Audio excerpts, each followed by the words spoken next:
और मेरा ध्येय है यही, मेरा हृदय देह यही देवालय है। और सिरवे वन्न कलश है, यानी जो कलश होता है उसको भी मेरे पास पैसे नहीं, मेरा सर ही कलश है। ये उन्होंने कहा, बसवेश्वर ने कहा। यानी सिर्फ पैसों से ही या पत्थरों के दीवारों से ही देवल नहीं बनती, अपने हृदय में सच्चा धर्म की आस्था होना चाहिए, उस धर्म पे चलने की आस्था होना चाहिए, सबको लेके चलने की बात होना चाहिए। ये बसवण्णा ने कहा, इसीलिए मैं आपके सामने वो रख रहा हूँ। हाँ, और ये सर, ये पॉलिसी खास करके जो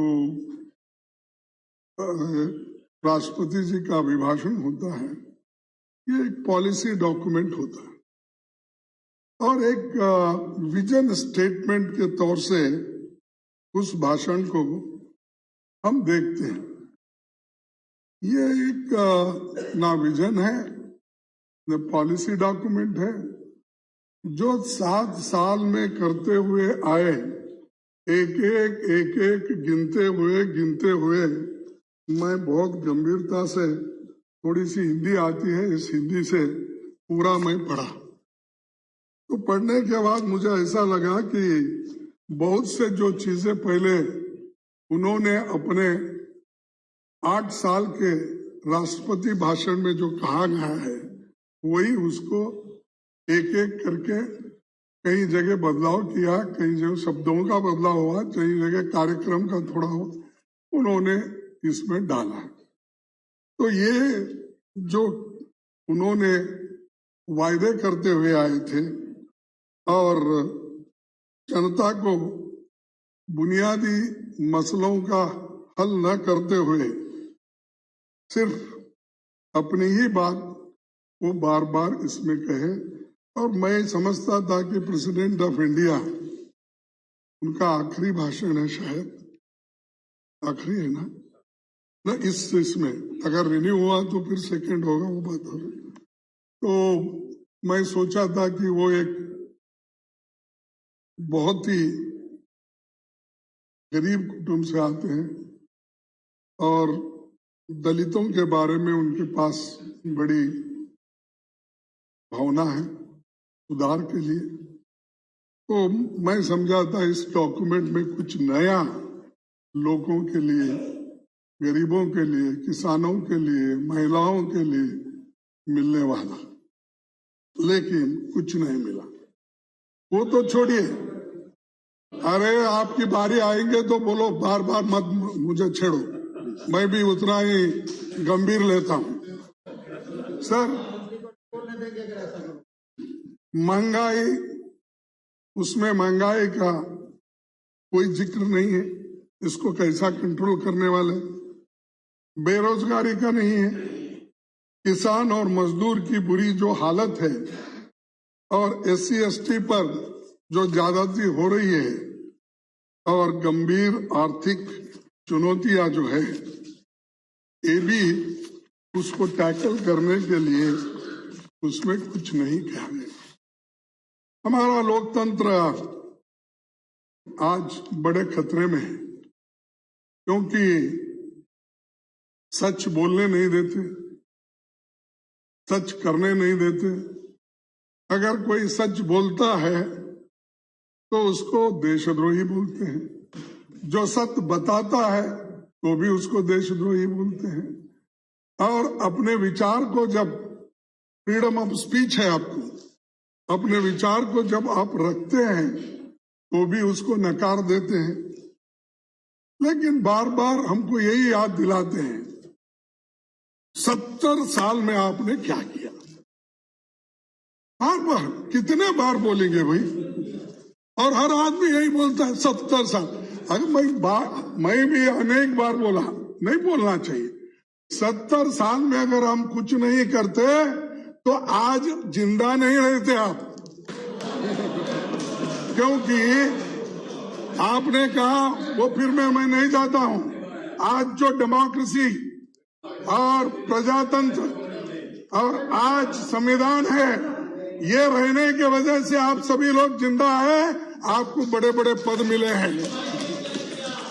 तो इसीलिए अरे आप अरे ठीक है, अरे आप सभी माननीय सदस्यों से मेरा आग्रह है, कृपया बीच में आपस में बात न करें। अपना मौका आएगा अपनी बात कहें। Please please please. ये मंत्री है, मंत्री। Please sir, please please. क्या बोले? अरे यही बोल। अरे प्लीज, आप तो हजारों सालों से हमको कुचलते हैं। मैडम आप बैठो, हजारों सालों से कुचलते हैं, फिर भी हम सहन कर रहे हैं। बार बार कुछ तो बात करते हैं politics. Don't talk politically. I am talking I am giving you the facts, I am giving you the number. मेरा आग्रह है, प्लीज आप। और देखो, आपका काम कम है, प्रचार ज्यादा है, और इस प्रचार के लिए आपको भी एक बख्शिश मिलना चाहिए, क्योंकि अच्छा इतने झूठ को सच बोलते हो और बार बार झूठ बोलते ही जाते हो। और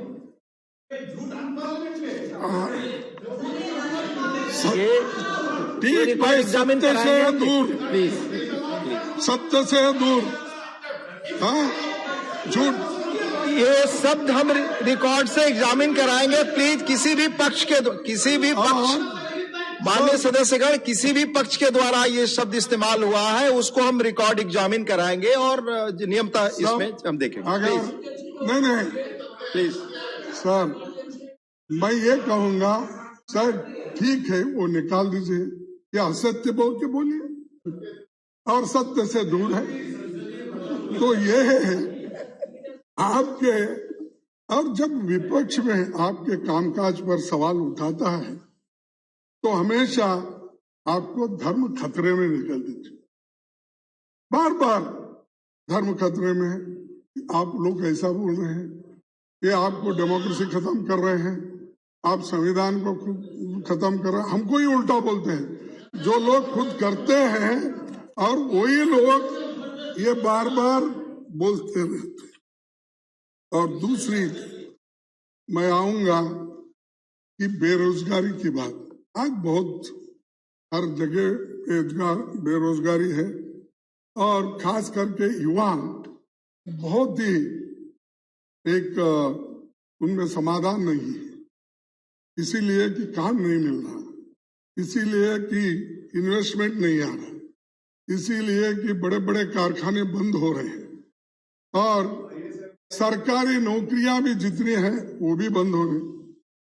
सर, आपको याद दिलाता हूं, 2014 में आपने ये कहा था कि हर साल 2 करोड़ नौकरियां दूंगा, है ना?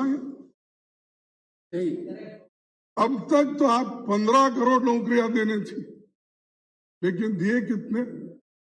अब कल के मैं बजट में भी देखा 60 लाख नौकरियां 5 साल में देने की वायदा की। अरे उस वक्त तो वोट लेते वक्त, प्राइम मिनिस्टर बनते वक्त हर साल 2 करोड़ नौकरियां दूंगा। वो पाप बेचारे पूरे यंगस्टर्स तालियां बजाए कि हमारे को नौकरियां मिल रही हैं। लेकिन हुआ क्या? आज इतने लोग बेरोजगार हो गए, 2 करोड़ से भी ज्यादा लोग आज बेरोजगार हो गए, अनएम्प्लॉयड, और अनएम्प्लॉयमेंट बढ़ रही है। और वहां पर बिहार यूपी में केवल रेलवे में नौकरियों के लिए वहां लोग रास्ते पे आए यूथ। और आज मैं ये कहूंगा कि जो मेरे पास हिसाब है उसके अनुसार भारत सरकार में करीब 9 लाख नौकरियां यानी सेंट्रल गवर्नमेंट के सभी इलाके मिलके पद खाली है और रेलवे में 15% खाली है, डिफेंस में 40% खाली है, होम में 12% खाली है और पीएमओ ऑफिस में तो पूछो मत, वहां भी खाली है और खासकर वहां तो शेड्यूल कास्ट को कोई जगह ही नहीं है। सेक्रेटरिएट में भी जगह नहीं है, 1-2 सेक्रेटरी नहीं मिल सकते, 1-2 डिप्टी सेक्रेटरी नहीं मिलते। तो ये जो देखिए, मैं अपनी बात रखूंगा, बाद में आप अपने स्टैटिस्टिक के साथ बात कीजिए, आपका वेलकम करता हूं मैं। और अतवाले साहब, आप बार बार मत उठो, वो कैबिनेट भी नहीं बनाएंगे आपको। मैं आपसे रिक्वेस्ट करूंगा क्योंकि आपका आदर करता हूं। मिस्टर आठवाले, आपको अनुमति नहीं है, प्लीज अपनी सीट पे बैठिए। इसीलिए दूसरा, आज आपने ये जो 60 लाख की 5 साल में कमी, तो पहले क्यों ऐसा किए? 2 करोड़ की बात हर साल देने की बात क्यों ऐसा गुमराह किए युवकों के लिए? और दूसरी चीज, शहर और ग्रामीण क्षेत्रों में भी आज क्या बेरोजगारी का दर 9% और ग्रामीण में 7.25 आज रही है। शहर में तो 9 है और ग्रामीण में 7.2% है। औरतों की बेरोजगारी दर 26 है, जो पुरुषों के मुकाबले में 8%, 3 गुना ज्यादा है। लेकिन सबसे ज्यादा रोजगार देने वाले एमएसएमई 60% यूनिट्स बंद है, लेकिन उसके ऊपर भी कोई कार्रवाई नहीं हो रही है और वहां भी ये सब जो बंद हुए हैं, इसको चालू करने के लिए या इसको प्रोत्साहन देने के लिए सिर्फ भाषण में ज्यादा है, लेकिन एक्चुअल अनुष्ठान में नहीं है। और इसके बाद ये हमेशा मनरेगा, जब बेरोजगारी की बात आती है तो उस वक्त यूपीए गवर्नमेंट ने मनरेगा लाई थी। जब मनरेगा का योजना हमने लाया तब मोदी साहब जी ऐसा ही बोलते थे, मैं जो कह रहा हूं, खड़गे साहब ये तो आपका जीतते जागता विफलता का स्मारक है, जीते जागता विफलता का स्मारक है। साहब वही स्मारक और वही मनरेगा आपके कोविड में काम किया, लाखों लोगों की जान बचाई। हर देहात में लोग जो पलट के गए माइग्रेंट वर्कर्स, उनको काम जो मिला वो माइग्रेंट ये मनरेगा के हिसाब से मिला। और इसको आप कितने पैसे दे रहे? आपके हिसाब से मिनिमम वेजेस जो 235 रुपए, अगर एवरेज हम 200 रुपए भी अगर पकड़ेंगे तो कम से कम आपको 1,80,000 करोड़ रुपए रखना चाहिए था। लेकिन आपने रखा कितना?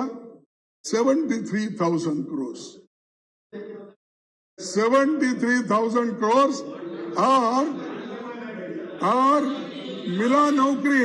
आपने तो 100 दिन के लिए नौकरी देने का वायदा किया था और कोविड में ये भी कहा था कि 150 दिन तक हम देंगे, लेकिन दिए कितना?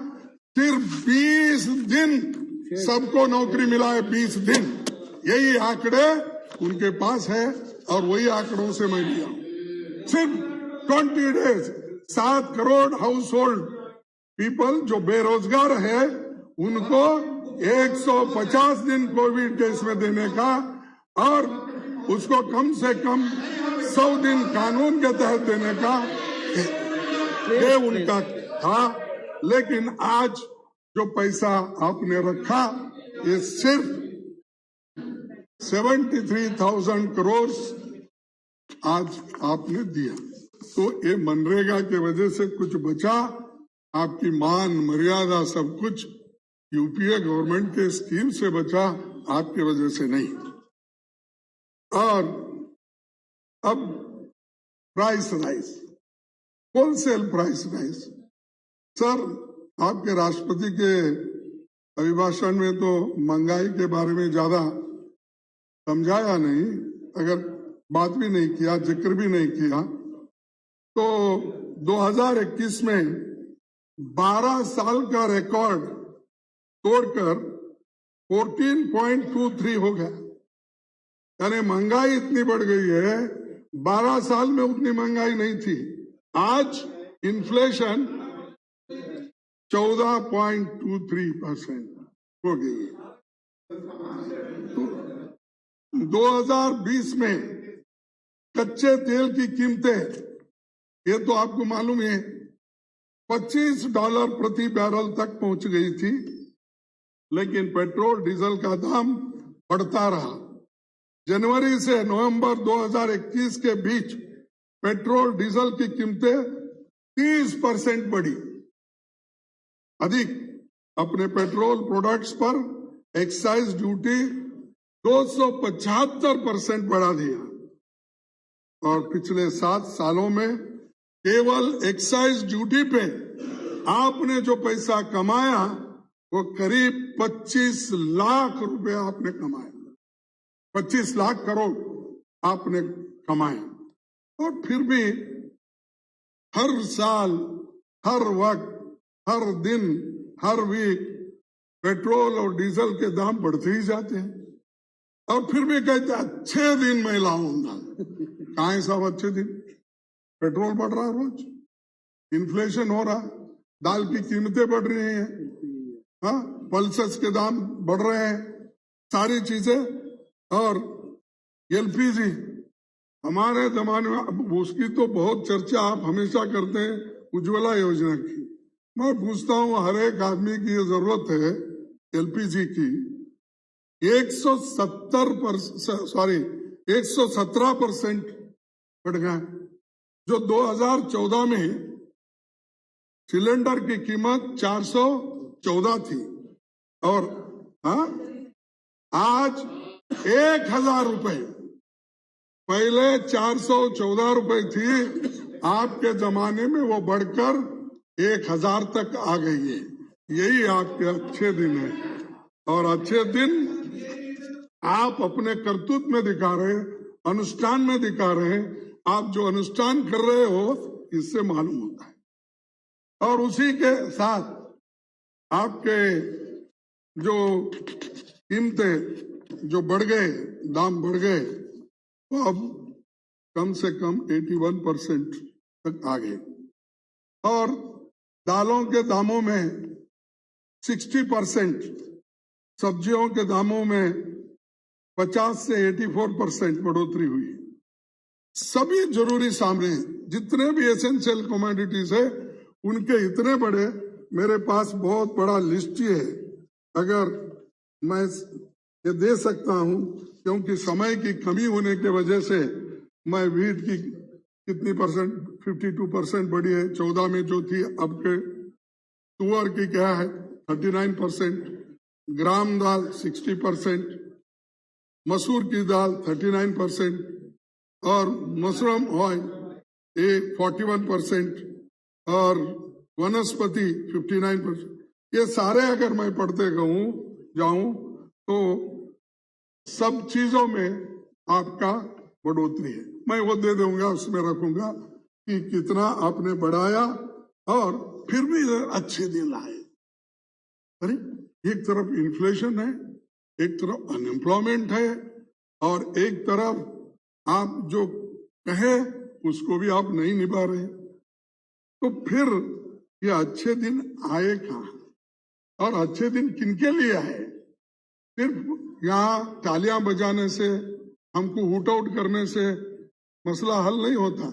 ये तो आपकी करतूत है, आपकी देन है, और ये ब्लैक एंड व्हाइट में लिखा हुआ है, आपके बजट में है, आपके जो भाषण में है। तो ये मैं आपको बता रहा था। और हंगर इंडेक्स में भी हम कहाँ हैं? हंगर इंडेक्स में सर 116 देशों में भारत 101 के नंबर पे है। 116 देशों में हंगर इंडेक्शन में 101। हाँ, ये राइट फिगर भाई गलत है तो आपको भेज दो, मैं करेक्ट करके भेज देता हूं। और ये मैं आपको कहना चाहता हूं कि ये जो फूड सिक्योरिटी की आप 80 करोड़ जनता को हमने फ्री फूड दे रहे हैं और मार्च तक उसको एक्सटेंड करेंगे। मार्च तक 5 राज्यों में इलेक्शंस है, इसलिए ये मार्च तक गया, नहीं तो इसी में खत्म होता था, लेकिन आपने मार्च तक एक्सटेंड। लेकिन फूड सिक्योरिटी एक्ट किसने लाया? अरे गरीबों को पेट भरने के लिए श्रीमती सोनिया गांधी जी ने फूड सिक्योरिटी एक्ट लाकर इसको हर गरीब को कम से कम उनके फैमिली को 35-35 केजी देने का उन्होंने काम किया। तब से कर रहे हैं हम ये फूड सिक्योरिटी। और हाँ, अरे देखो सोनिया गांधी जी का इसलिए मैं नाम ले रहा हूँ, वो चेयरपर्सन थे। प्लीज आपस और में चेयरपर्सन के सजेशन पे प्लीज आपस में बात न करें, माननीय एलओपी चेयर को एड्रेस करें। अरे माननीय प्लीज आपस में बात न करें माननीय सर, ये देखिए वो चेयरपर्सन थे और बहुत से सलाहकार जो IAS IPS ऑफिसर्स भी उनके साथ थे। एक कार्यक्रम बना जिसको मनमोहन जी सरकार और हम भी उसमें थे, हमने उसको इम्प्लीमेंट किया। और जो चीज हम इम्प्लीमेंट करते हैं, आपको क्यों दर्द होता? कभी नेहरू जी का नाम लिए तो भी दर्द होता, सोनिया गांधी का नाम लिए दर्द होता है, राजीव गांधी का नाम दर्द होता है, अब आजकल राहुल जी का नाम लिए तो भी आपको दर्द। पेट में कितना आप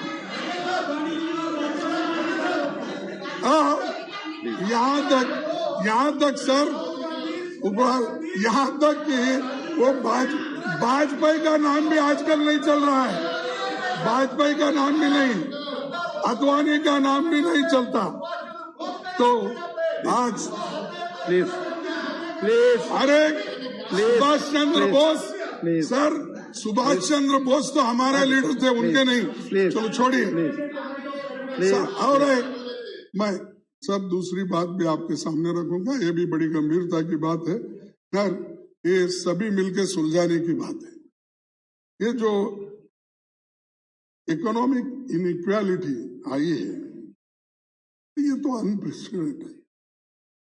और इसमें मैं आंकड़ों के साथ कहूंगा कि इस देश में 1% लोगों के पास 22% इनकम है और 9% लोगों के पास 35% आदाय है, इनकम है। और मिडिल क्लास के 40% लोगों के पास 30% है और बॉटम के 50% लोग, दलित, शोषित, वंचित जितने भी है, उनके पास है सिर्फ 13%। तो ये जो है, इसको कमी करने की कोई कोशिश नहीं हुई, लेकिन मैं आपको दावे के साथ करता हूं, इसकी कोशिश तो पंडित जवाहरलाल नेहरू जी के जमाने में हुआ। तो आजादी के पहले जो ब्रिटिश गवर्नमेंट थी उस वक्त तो ये 50% था कि 10% लोगों के पास, लेकिन अब जो है 57% हो गया है। वही तो वो योजनाएं बनाए थे, प्लानिंग कमीशन के बड़े बड़े योजनाएं बनाए थे, और वो प्लानिंग कमीशन ने गरीबी कम करने के लिए, देश में उत्पत्ति बढ़ाने के लिए बड़े बड़े डैम्स बनाए, इरिगेशन के डैम्स बनाए। जैसे कि अब एक इधर चंद एरिया में जो अपने IIT बने हैं, इंजीनियरिंग कॉलेज बने हैं, एम्स बने हैं, उसकी तारीफ बहुत हो रही थी, लेकिन बुनियाद किसने डाला, देश किसने बनाया, तो इसका तो सोचिए आप। अरे पहले तो ये घर बनते बनते बनता है, एक दिन में घर नहीं बनता। हमने बुनियाद डाली, सारी चीजें लाई और उसमें झंडा लगाने का काम कर रहे हैं और फलक लगाने का काम कर रहे हैं। और दूसरा, और एक चीन की बात है सर, जब प्रधानमंत्री जी मोदी जी 2013 में उम्मीदवार थे, प्राइम मिनिस्टर बनने के लिए पूरी तैयारी चल रही थी, सोशल मीडिया पे उधर advertisement, as a chief minister उन्होंने क्या काम किया, अभी Gujarat model Gujarat model Gujarat model यही बोलते रहते। अगर गुजरात मॉडल का बोलूं तो फिर नकवी साहब को गुस्सा आ जाएगा, इसलिए नहीं बोलता कि तो ये बोलते गए। सर 2013 में सर आपने क्या बोला था, मैं ये कोट कर रहा हूं, आपने कहा था कि जब चीन के ऊपर वहां पर गड़बड़ी हो रही थी बॉर्डर पे, और उसके बारे में आपने ये कहा था सरकार को लाल आंख कर चीन को समझाना चाहिए था, लेकिन जब चीन हमारी जमीन छीन रही है, वहां घर बन रहे हैं, पुल बन रहे हैं, अब आपकी आंखें क्यों नहीं लाल हो रही? हमारे को नसीहत दिए, हमारे को कहे चीन को लाल आंखें निकाल कर उसको बताना चाहिए, लेकिन वो गए कहाँ आंखें? अब चीन के बारे में तो आप कुछ बात ही नहीं करते, मौन धारण किए, मौन धारण। गुहा में जाके, केदारनाथ के गुहा में जाके जैसा मौन धारण किए वैसा मौन धारण आपने किया, लेकिन ये हमारी टेरिटरी पे, जो डिस्प्यूटेड टेरिटरी पे, मैं ये नहीं बोलता कि डिस्प्यूटेड टेरिटरी में ये जो आज ये मकान बन रहे हैं, या मैं आपको माननीय एलओपी साहब, आपकी पार्टी के द्वारा जो तय समय आपका था खत्म हो रहा है। मेरे पार्टी का समय मैं तय करता हूँ। आपने तय किया, आप ही ने जो तय किया है। नहीं, सुनिए, आपके द्वारा तय समय खत्म हो रहा है, समय मुझे कोई दिक्कत नहीं, बाकी सदस्यों के समय में कटौती होगी, मैं आपकी सिर्फ सूचना के लिए जरूरत है तो मैं देख लूंगा।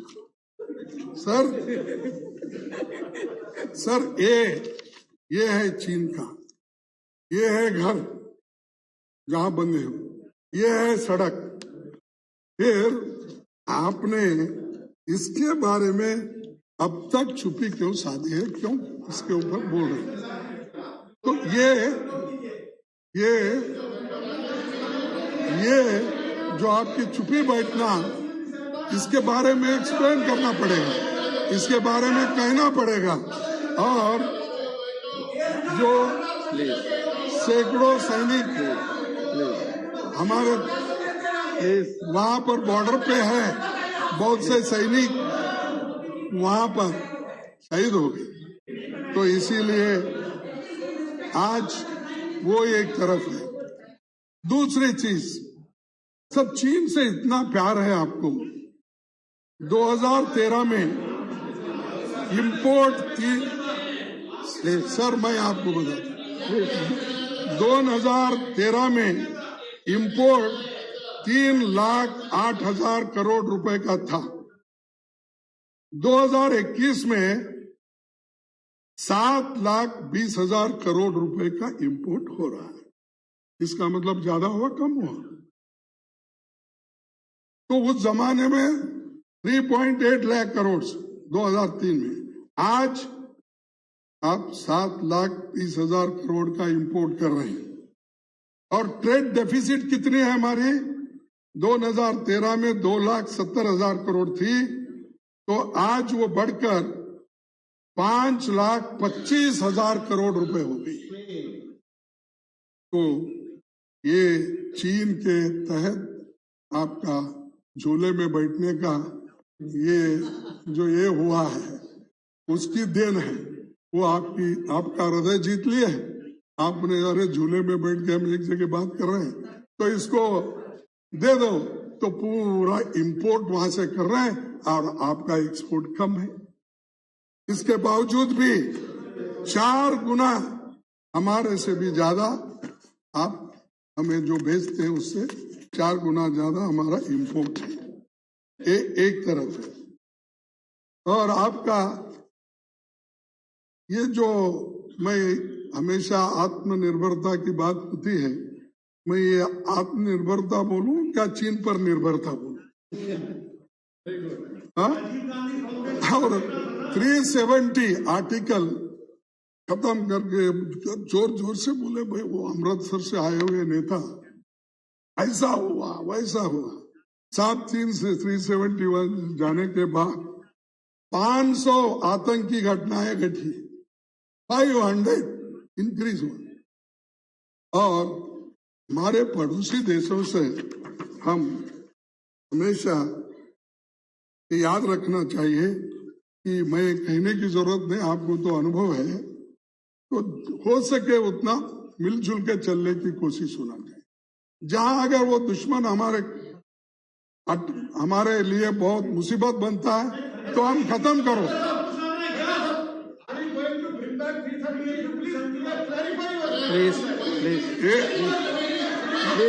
मैं देखिए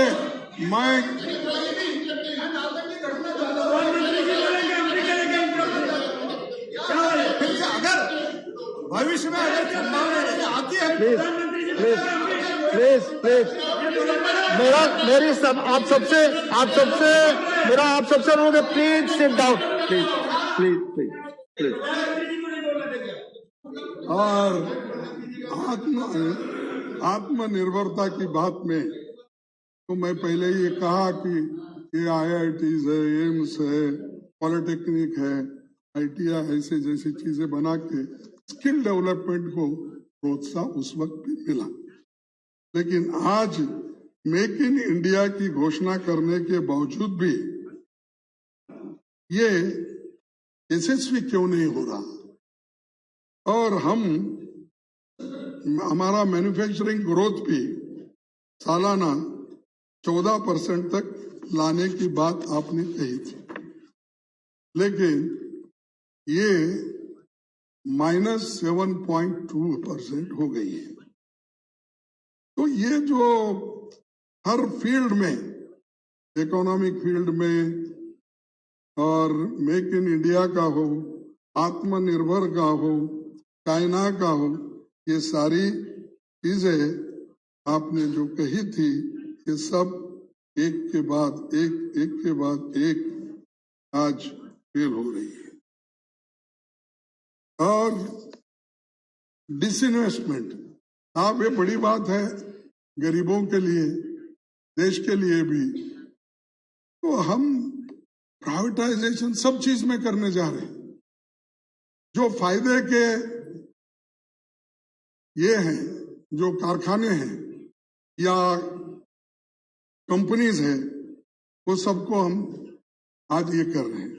ठीक है, एयर इंडिया तो चले गई बातचीत करके लॉस में, लेकिन LIC जो फायदे की थी, जो मुनाफा है उसमें, फिर LIC इसको क्यों ये कर रहे डिसइन्वेस्टमेंट? और उसी के तहत आप एक नहीं, हर एक चीज, एयरपोर्ट हो या जो पब्लिक सेक्टर के दूसरे यूनिट्स हो, बैंक में भी आप हाथ डाल रहे हैं। हर जगह आप जो आज कम से कम जिनको आपकी तरफ से प्रोत्साहन मिलना चाहिए था, वो भी आज खत्म हो रहा है। और जब पब्लिक सेक्टर खत्म होते हैं, नौकरियां भी खत्म होती है, रिजर्वेशन खत्म होता है, जिन गरीबों को, OBC को मिलता है, शेड्यूल कास्ट को मिलता है और इकोनॉमिकली वीकर सेक्शन को मिलता है, ये पूरी खत्म होते हैं। बाकी के सब लोगों को वो नौकरियां देंगे कॉन्ट्रैक्ट बेसिस पे, डेली वेजेस पे, उसकी सुरक्षा नहीं है।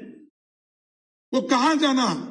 ये अश्योर्ड जॉब आप एक के बाद एक निकाल रहे हैं और उन गरीबों को आप कुछ नहीं दे रहे, फिर भी आप कहना चाहते हैं कि हमने बहुत कुछ किया। अब पीयूसी में, ये पब्लिक सेक्टर यूनिट्स में 2013 में साहब 13,50,000 लोग काम करते थे, ये रेगुलर एम्प्लॉइज थे। 2020 में घटकर 9 लाख हो गए और 9 लाख से कॉन्ट्रैक्चुअल लेबर्स अब वो 5 लाख हो गए, 3 लाख से। तो ये हर सेक्टर में आप कमजोरी बता रहे हैं और जिससे गरीबों को फायदा होता है वैसे ही चीजें आप एक एक निकाल रहे हैं। तो ये एक बहुत बड़ा। और किसान का सर, किसानों की आमदनी तो आप दोगुना करने की बात की है या नहीं की? अगर आप नहीं कहेंगे, मैं नहीं कहा, तो मैं चुप बैठूंगा। 2 गुना ये क्या किसानों की आमदनी, लेकिन आज उनको 2 गुना तो छोड़ो, उसके बारे में मेंशन भी नहीं है। प्रेसिडेंशियल स्पीच में वो मेंशन भी नहीं किए, उनके बारे में बोले भी नहीं। ये 2 गुना करने की तो बात और होगी। उसके बाद जो बड़े बड़े उद्योगपति इससे फायदा उठाना चाहते थे, शुक्र है कि किसान लोग कम से कम 1 साल के ऊपर वहां पर धरना बैठे और 14 महीने धरना बैठे और 700 लोग वहां पर अगर अपनी जान दिए। अगर ये 3 काले कानून अगर आप पहले ही वापस लेते, ये 700 लोग नहीं मरते, ये बच जाते।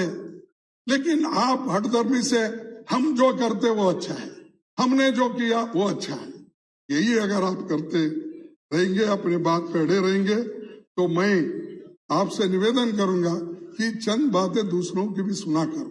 ये सारी बातें आपकी ठीक नहीं हो सकते या मेरी भी सारी बातें ठीक नहीं हो सकते, ये मानेंगे। लेकिन जो बहुत नुकसानमंद है किसानों के लिए, जो बहुत बड़ा नुकसान हो रहा है, एमएसपी का मुद्दा है, आमदनी बढ़ाने का मुद्दा है, ये सारी चीजें आपको करना चाहिए था। देरी करने की वजह से आज 700 लोग अपने जान खोए, उनके बारे में कोई कॉम्पेंसेशन नहीं, कुछ भी नहीं। अब वो भी एक बहुत ये हो गया है। और उसके बाद आपके क्या क्या शब्द आपने कहा इस किसानों के बारे में, तो आप ये कहा कि बीजेपी, चंद आरएसएस के नेता लोग भी अन्नदाताओं को आतंकवादी, खालिस्तानी, मवाली कैबिनेट मंत्रियों ने भी कहा। और एक तो कैबिनेट मंत्री का बेटा पीछे से जीप मारकर 4 किसानों को लखीमपुर खीरी में खत्म कर दिया, 4। तो ये मालूम है आप, तो ऐसी जो चीजें हैं क्यों नहीं आई, क्या करने वाले हैं उसमें, तो स्पीच में तो नहीं है। तो ये मैं यही कहूंगा कि वो जो लोग आज आपके साथ बैठते हैं, पहले ऐसे होम मिनिस्टर को निकालिए, वो प्रभावित करते हैं, क्योंकि ये इंक्वायरी हो रही है। जब इंक्वायरी होती है इन्फ्लुएंस जरूर पड़ता है, इसीलिए ऐसे लोगों को आप रखना नहीं चाहिए। और क्योंकि उनके भाषण भी ऐसे ही थे, उनका कहना क्या, किसानों को उन्होंने धमकी दिया और कहा क्या, सुधर जाओ, नहीं तो 2 मिनट में हम सुधार देंगे। ये उनका है, मेरा नहीं।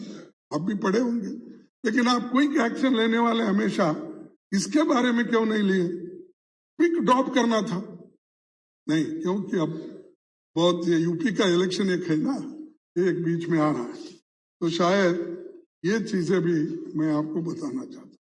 तो पीएम किसान योजना, ये तो आपकी योजना बनाई, 2000 रुपए देने का, और ये फसल बीमा योजना, इसमें तो ये मैं ये कहूंगा साहब, इसमें तो 18,000 करोड़ रुपए वो उनको फायदा हुआ, जो इंश्योरेंस कंपनी को फायदा हुआ।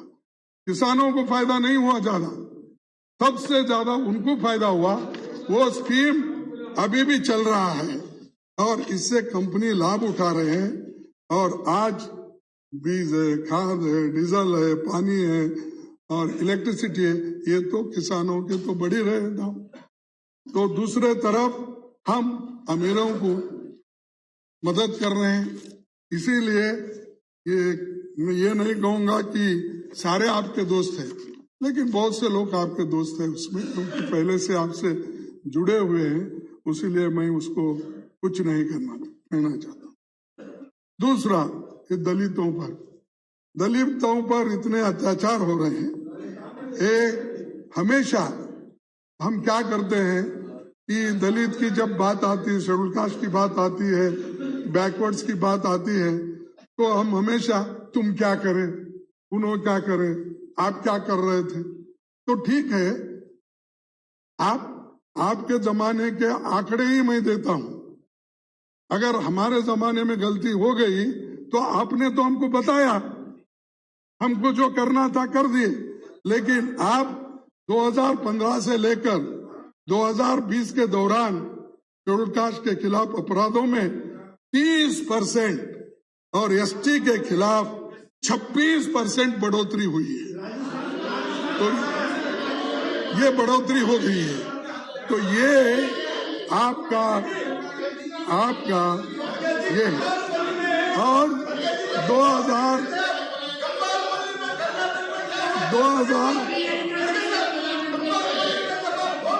अरे सर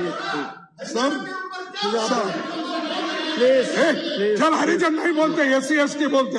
चुप, तुमको कहा कौन सा शब्द प्रयोग करना वो भी मालूम नहीं। हरिजन कौन है? एससी एसटी है, शेड्यूल कास्ट है। बोलो चुप।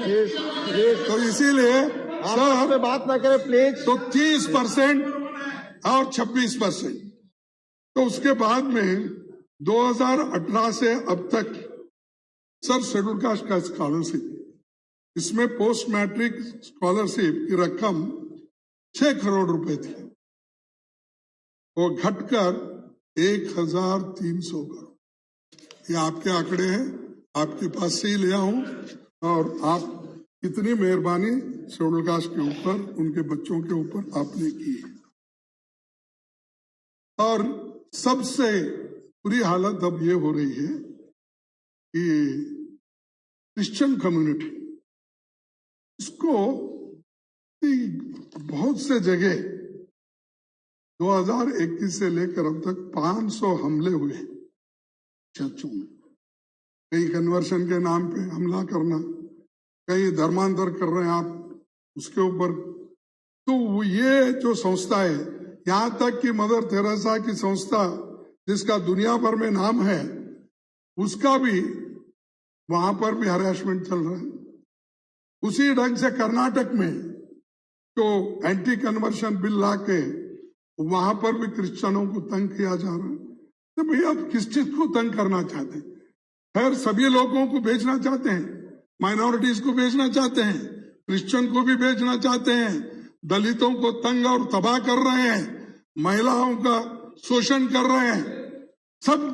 और ऊपर से बोलते अच्छे दिन लाएंगे, सबका साथ, सबका विकास, और क्या सबका प्रयास, क्या हाँ, सबका विश्वास और सबका प्रयास। लेकिन यहाँ तो सबकी बर्बादी हो रही है, सबकी बर्बादी हो रही है। चर्च टूटे जा रहे हैं और चर्च के बारे में सभी मौन धारण किए, कोई भी बोले नहीं। क्यों? क्योंकि वो डिसिप्लिन समाज है और वो अच्छा काम करते हैं, शिक्षण देते हैं, हेल्थ केयर की काम करते हैं।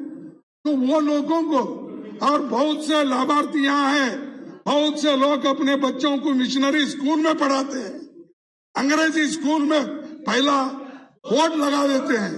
और ऐसे लोग उसी संस्था में जाके चर्च को तोड़ना, चर्च को ये करना, ये आपका, और वो भी यीशु ख्रिस्त के जन्मदिन पर वो 25 दिसंबर, 26 दिसंबर, 31 दिसंबर को ऐसी चीजें इस देश में हुई, ये तो मैं खंडन करता हूं। जो क्रिश्चियन समाज पे आज एक उनको दबाया जा रहा है, उनके आवाज को दबाया जा रहा है, उनके धर्म को दबाया जा रहा है और गलत इल्जामात लगाकर आज उनको जो कह रहे हैं, इसका मैं खंडन करता हूं। और प्राइम मिनिस्टर साहब, आप खुद इसके बारे में सोचना चाहिए, बुलाइए, बात कीजिए, उनके समस्याओं को सुलझाइए। लेकिन ऐसा अपने चेले चपेटों को भेजते रहेंगे और वो बर्बाद करके वापस आएंगे, इससे कोई देश का हित नहीं होता, देश के लिए ठीक नहीं है। तो गंगा में तो खैर आप नमामि गंगा, ये तो आप बहुत पैसे भी खर्च किए, लेकिन फिर भी गंगा मैली है अभी भी। तो गंगा में डुबकी भी लिए, खैर सर दिख रहा था साहब मेरा आपका, सॉरी। तो पूरा नहीं, मैं मेरा जिस जगह लेना है मैं लेता हूं, मैं आपको पूछ के नहीं लेता, या टीवी को दिखाने के लिए नहीं देता, या लोग देखे मुझे इसलिए नहीं करता। मैं अपने हाथ में साक्षी से करता हूं जो कुछ करना है, और आप लोगों को मालूम है मेरे विचार क्या है। और नेशनल एजुकेशन पॉलिसी ये भी लाकर आपने ये कहा, लेकिन यूपीए गवर्नमेंट तो एजुकेशन के लिए एक राइट टू एजुकेशन का हमने ये किया। तो कांग्रेस विच ensured that education is recognized as fundamental right of every Indian। हम तो इसको फंडामेंटल राइट करके एजुकेशन के लिए भी बहुत कुछ मान्यता दी, लेकिन आप उसको नया दिशा में लेके जा रहे हैं। आरएसएस के सिलेबस तैयार हो रहे, वो सब आ रहे एक के बाद एक, उसके लिए आप जरा ध्यान में रखिए। और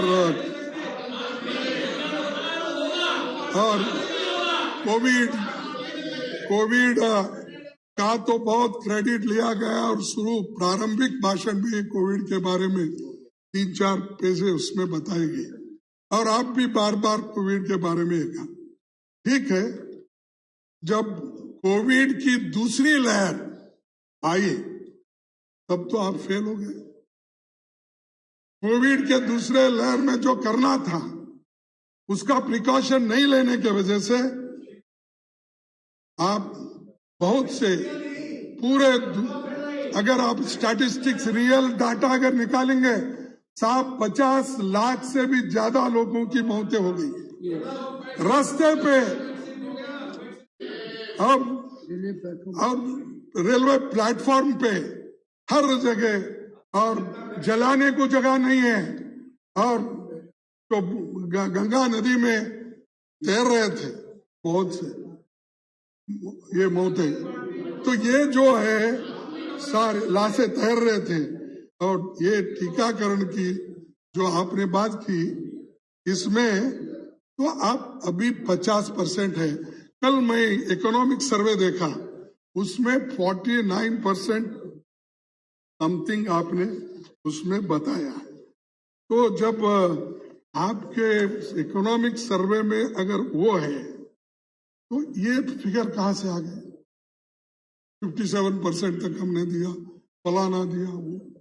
तो ये आप पहले देख लीजिए, देखकर दुरुस्त कर लीजिए, दुरुस्त करके फिर सदन के सामने आइए, ये मेरा कहना है। और कोविड से जो आपने ये कहा था, कोर्ट ने कहा है कि हर एक को 50,000 रुपए मुआवजा देने का कहा है। तो आप कितना दे रहे हैं, कब दे रहे हैं, कितने लोगों को दे रहे हैं अभी, तो ये भी हमको मालूम होना चाहिए। हमारी पार्टी तो जो मृत लोग हैं उनको 4-4 लाख देने की मांग की थी, और मैं खुद आपसे मिलके जो अपना लेटर दिया, सोनिया गांधी जी का लेटर दिया, मनमोहन सिंह जी का लेटर दिया, हम जो लेटर लिखे थे राहुल गांधी जी ने, मैंने, सभी ने, वो आपको मिलके आपके घर में मैंने वो दे दिए थे। लेकिन उसमें क्या हुआ उसके बाद में, क्या मेरा लेटर अपवित्र था क्या मुझे मालूम नहीं, तो एक्शन तो उसके ऊपर कुछ नहीं हुआ। और आपको और एक बात बताना चाहता हूं कि ये देखिए साहब, प्राइम मिनिस्टर केयर फंड, सब ये तो आप तो हर पैसे का हिसाब देने के लिए तैयार है। तो प्राइम मिनिस्टर केयर फंड, हम भी उसमें हमारे पैसे भी जुटे हैं, जवानों के पैसे जुटे हैं, एनजीओज के पैसे जुटे हैं, हाँ एनजीओज के पैसे जुटे हैं, दूसरे लोग भी पैसे उसमें डाले, फैक्ट्रीज वाले, बड़े बड़े उद्योग, उसका हिसाब दीजिए। क्यों छुपा रहे हो? क्या उसमें क्या है? आप तो कोई बात छुपाना नहीं चाहते, ट्रांसपेरेंसी है ना आपकी।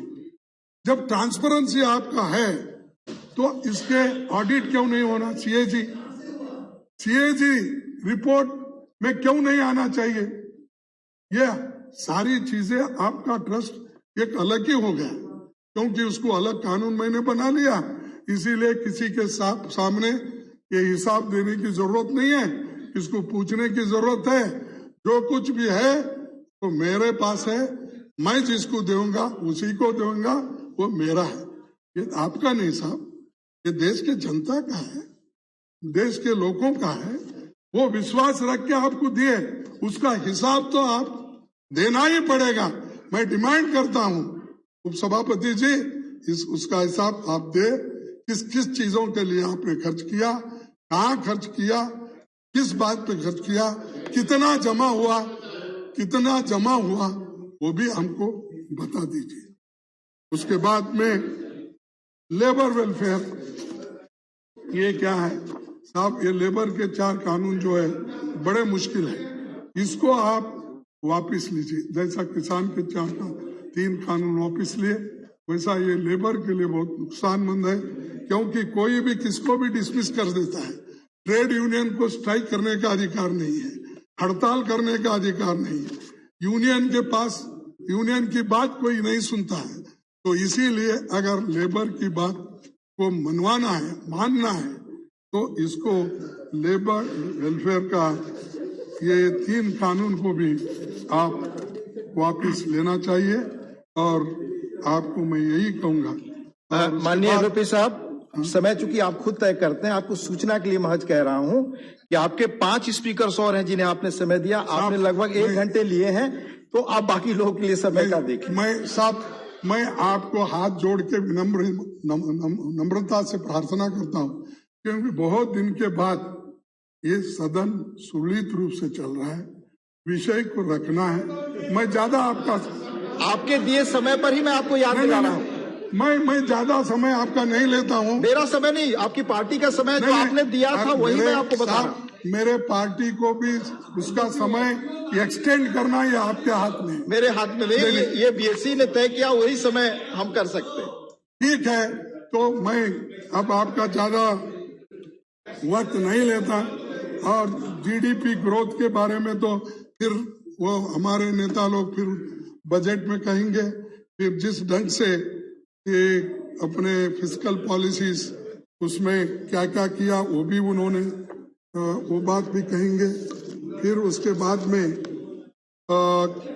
जब मनमोहन सिंह जी डिमोनेटाइजेशन की बात आई थी तो उस वक्त उन्होंने कहा तो वो मजाक उड़ाया गया। उन्होंने ये कहा उस वक्त कि भाई ये तो ऑर्गेनाइज लूट है, लीगलाइज प्लंडर है, मॉन्यूमेंटल मिसमैनेजमेंट है, ये तो नोटबंदी नहीं होना चाहिए था तब। और उसके बाद में वो ये अपना note ban is an undemocratic move like an unguided missile fire unilateral, ये अमृता सेन की बात है और उन्होंने ये बात कही। इसीलिए जीएसटी और जो डिमोनेटाइजेशन लाए, ये सारी चीजों के लिए आज ये चीजें हो गई है। इसीलिए मैं ज्यादा अब वक्त नहीं लेता, क्योंकि आपने ये को याद दिलाए। नहीं, मैंने नहीं याद दिलाया, आप घंटे भर पूरा कर ली, आपका समय है, ये समय आपका है, आपने रिलोकेट किया, मैंने नहीं। प्लीज देखिए, और एक चीज मैं आखिरी बोल के मैं समाप्त करता हूं साहब। और एक चीज, आप हर जगह अपने पॉलिटिकल अपोनेंट्स के खिलाफ ईडी इस्तेमाल करते हो या सीबीआई इस्तेमाल करते हो और आईटी का दहाड़े डालते हो, ये पॉलिटिकली मत कीजिए। अगर इकोनॉमिकल ऑफेंस है उसके तहत जाइए। कोई आपके पार्टी से इधर आ गया, दहाड़ मिलती है, कोई इस पार्टी से उधर गया तो उसका सब छुप जाता है। ये क्या? कोई एमपी डिफेक्ट हुआ, उसको टिकट भी मिलता है और ईडी के केस भी बंद होते हैं। और कोई एमएलए आपके पास आता है, वहां हुकूमत बनती है गोवा में, कर्नाटक में और किसी जगह, तो वहां पर गुजरात में, मणिपुर में और जगह, तब आप उसको वो फाइल को रोक देते हैं, तो बंद कर देते हैं। तो बोलिए खुलजा शमशम बोल के सबका खोलिए। तो इसलिए मैं, क्योंकि सर ये बड़े बड़े जो काम हमने भी किए थी, लेकिन आपने भी जो काम किए थे उसकी गिनती इसमें आई है। लेकिन अभी कुछ बोलना था, लेकिन मेरे को समय, आपने ठीक कहा कि दूसरों को भी समय देना चाहिए, लेकिन ये मैं पुनः आपको आग्रह करूंगा, चूंकि पार्टी का समय आप तय करते हैं, आपने अपने लिए 30 मिनट तय किया, आप पूरा समय ले, मुझे कोई आपत्ति नहीं, लेकिन समय के अनुसार बीएससी में जो आप तय करते हैं वही। नहीं, मैं फिर आऊंगा, हमारे चीफ व्हिप के साथ मिलूंगा, फिर आपके दिल जीतने की कोशिश करूंगा। तो सर मैं आपको कहूंगा, जो दे रहे हैं फल तुम्हें, जो दे रहे हैं फल तुम्हें पके पकाए हुए, जो पेड़ तुम्हें मिले हैं लगे लगाए हुए, तो ये जो आईआईटी वो ये सब जो डेवलपमेंट एजुकेशन ये सब हमारे हैं, पंडित जवाहरलाल नेहरू जी के हैं, ये तो लगाए हैं पेड़। तो इसीलिए ये हमने ये किया है। और अब तो ये चीजें हमने की है, हमने लगाई है, इसका फल सबको मिल रहा है। आप क्रेडिट लो, आप नए नए बोर्ड लगाओ, नए नाम करो, क्योंकि नेहरू जी के नाम से तो आपको नफरत है, उनके संस्थान का कुछ नहीं, नाम बदलते ही रहते हैं। सर आखिरी में एक बात कह के मैं खत्म करता हूँ। ये बात मेरी है कि अपने हाकिम की फकीरी पे तरस आता है, अपने हाकिम की फकीरी पे तरस आता है, जो गरीबों से पसीने की कमाई मांगे, जुबा तो खोल, नजर तो मिला, जवाब तो दो, मैं कितनी बार लुटा हूं इसका हिसाब तो दे। धन्यवाद, आपने बहुत समय दिया, आपका संयम, इसीलिए मैं प्रशंसक, और 10-15 मिनट अगर मेरी पार्टी को होना है तो प्लीज वो कर दीजिए। धन्यवाद। आपने अपनी पार्टी का 1 घंटे 6 मिनट लिए हैं लगभग, वो रिकॉर्ड के लिए मैं कह रहा हूँ। माननीय सुखेंदु शेखर राय जी को मैं आमंत्रित करता हूँ। इसके पहले 1 मिनट, जयराम जी, मैं सदन की